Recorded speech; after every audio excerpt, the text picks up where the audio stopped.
The Diablo team over at Blizzard HQ have given us a boatload of information about Season 2, the Season of Blood.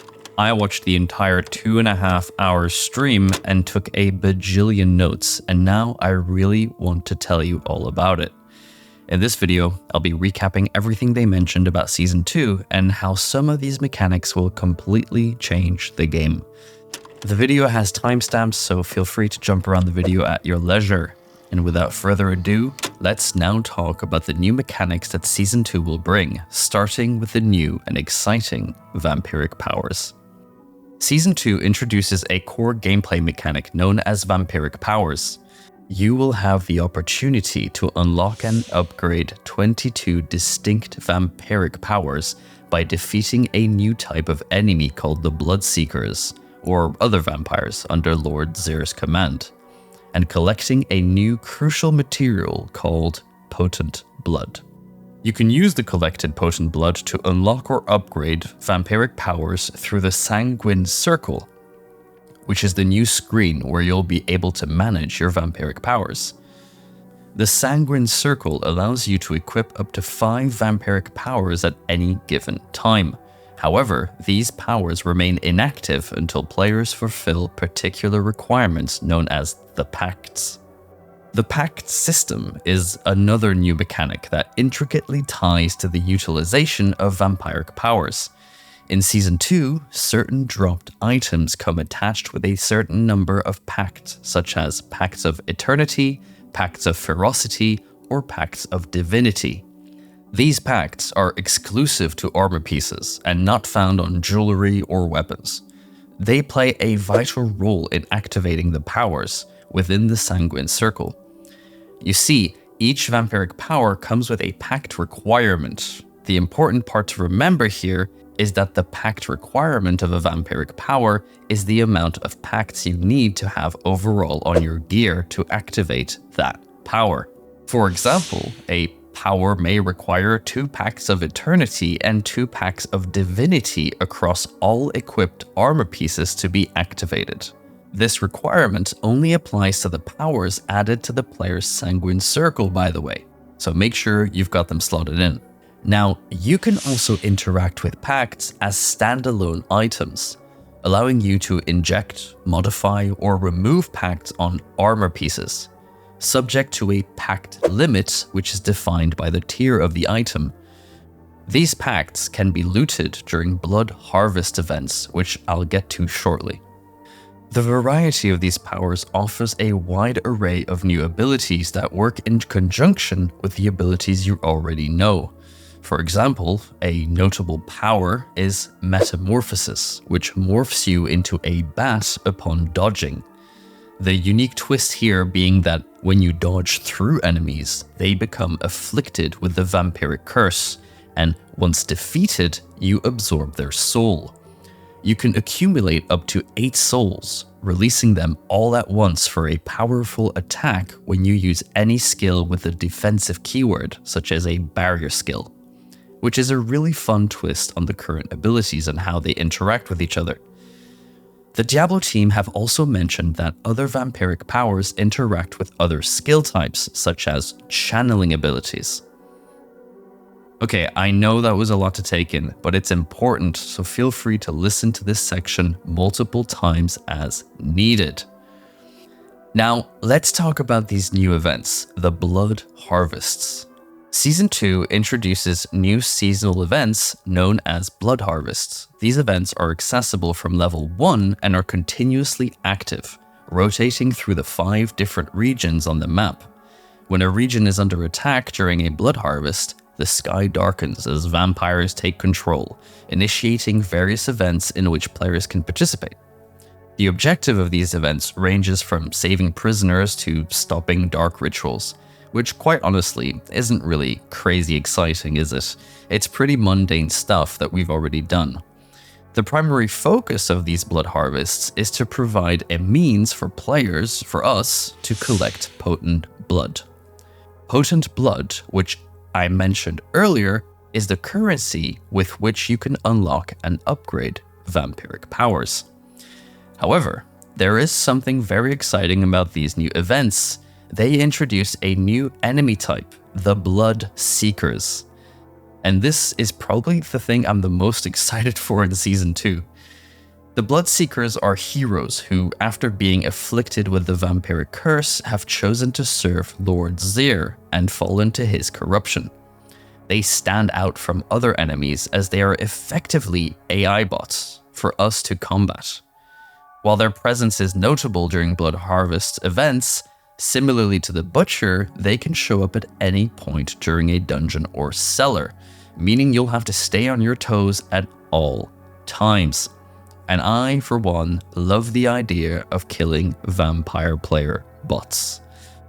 On top of all this, Blood Harvests also come with a new feature called Hunter's Acclaim to enhance the existing reward system.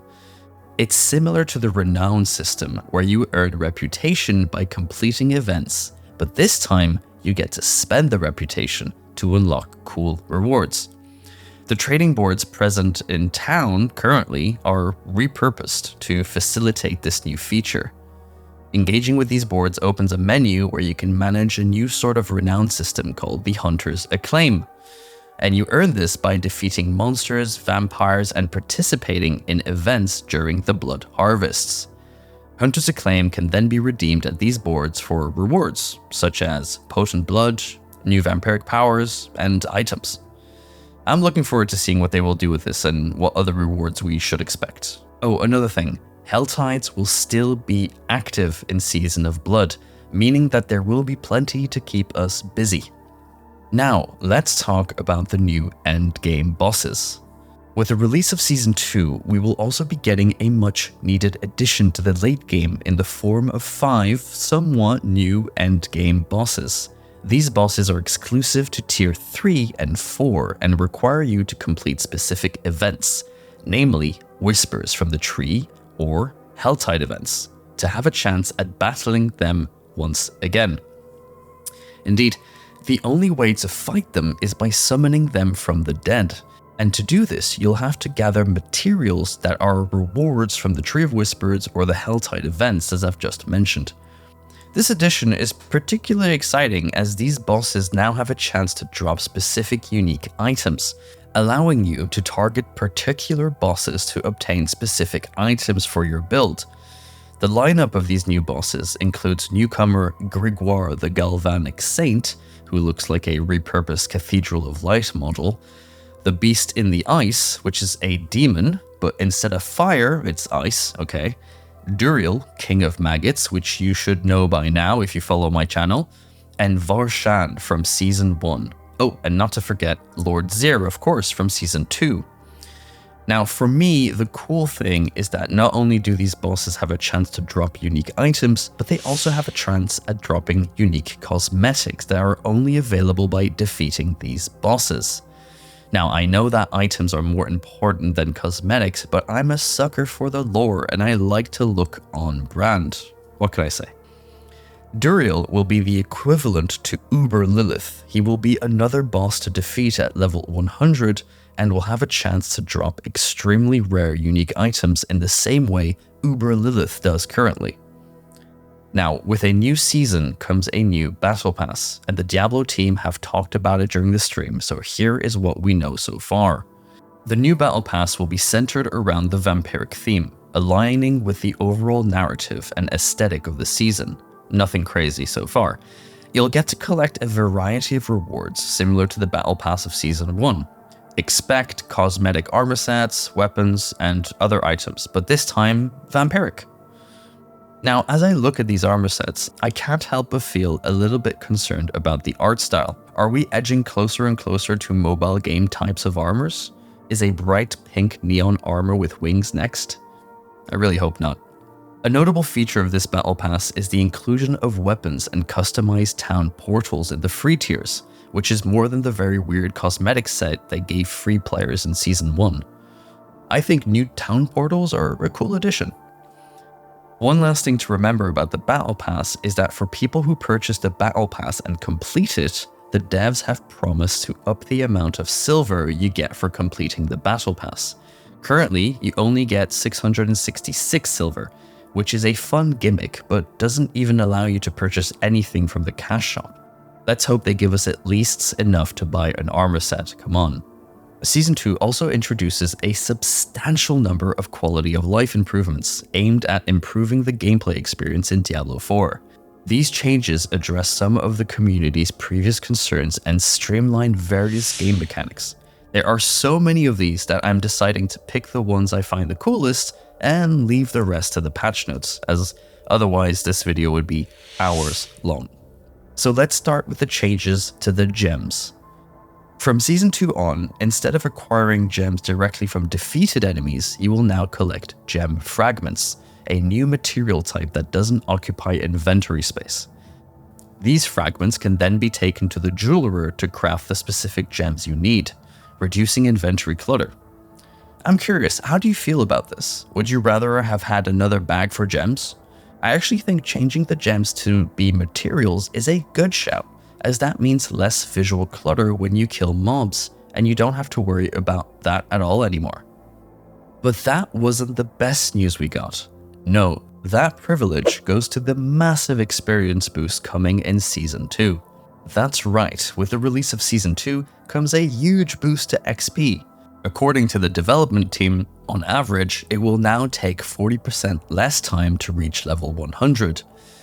This experience boost aims to make leveling more enjoyable and less of a grind, allowing players to reach endgame content way faster, which in my opinion is awesome. The grind was needlessly frustrating and long. I do hope Blizzard acknowledges the absolute mad lads who leveled every class to level 100 before this update goes live though. Their efforts should be recognized. Maybe an achievement of some sort? I don't know. Lastly, a significant update is the arrival of Diablo 4 on Steam, providing an alternative platform for players. The integration allows for connecting Battle.net accounts and carrying over all progression from Battle.net. This transition will not only expand the game's accessibility, but also bring a smoother user experience when playing on the Steam Deck if you have one.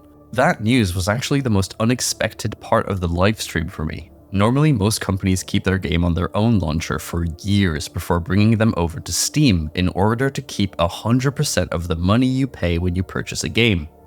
But it only took Blizzard, 3 months before they completely changed their minds on that one? I wonder why. Now, if you're still with me, let's talk about the lore. Here's what we know so far about Season 2. Now, I want to warn you, there are definitely spoilers about what happens during the main questline of Season 2. Keep that in mind. Sanctuary is now under siege as a horde of undead vampires sweep through, claiming vast territories and kidnapping its citizens for sinister rituals. At the heart of this menace is a vampire lord, Lord Zir. Come on, Blizzard, you couldn't figure out something better than Zir? Anyway. Lord Zir has recently risen from the dead. His origins trace back to an era predating the events of Diablo 4, and indeed all the Diablo games. A time before humans walked the land. During that ancient epoch, Sanctuary was home to mighty beings known as the Ancients. You might know them as the Nephilim, who were the firstborn of Inarius and Lilith. A pivotal event saw Inarius strip away their powers, while Lilith was cast into the void. While the Ancients' power diminished, Lord Zir and his followers were banished to an ancient forgotten city, where they lay dormant for centuries. The events of Diablo 4 triggered an awakening within this city, rousing Lord Zir from his prolonged slumber and setting the scene for the events of Season 2. As you delve into the new questline of the Season of Blood, you'll face a terrifying fate, being bitten with the Vampiric Curse. Unlike many, you resist Lord Zir's dominion and discover a way to harness your newly acquired vampiric abilities to your advantage. This newfound power will be crucial in your fight against Lord Zir's armies. As the battle against the vampiric horde intensifies, you'll cross paths with Eris, a seasoned vampire hunter. Eris, having tracked vampires and Lord Zir well before these events, sees a valuable ally in you upon discovering your unique ability to wield vampiric powers without falling under Lord Zir's control. Together with Eris, you'll plunge deeper into the heart of darkness to thwart Lord Zyr's nefarious plans, forging an alliance against the vampiric menace threatening Sanctuary. And that's the story. And that does it for this video. There was a lot to cover, so I hope I did a good job. Let me know in the comments. And also, let me know if any of this has convinced you to give Diablo 4 another chance if you had dropped it. I can't blame you for that. The game wasn't in the best place for a long time, but I think with Season 2 we'll be seeing a lot of people come back. I sure do hope so. After watching the Diablo team talk about the game for over 2.5 hours, I'm feeling pretty good about the future of Diablo 4. It's clear they want to make it the best game they can, and if Diablo 4 is a little lacking now, I'm expecting it to change for the better, season after season.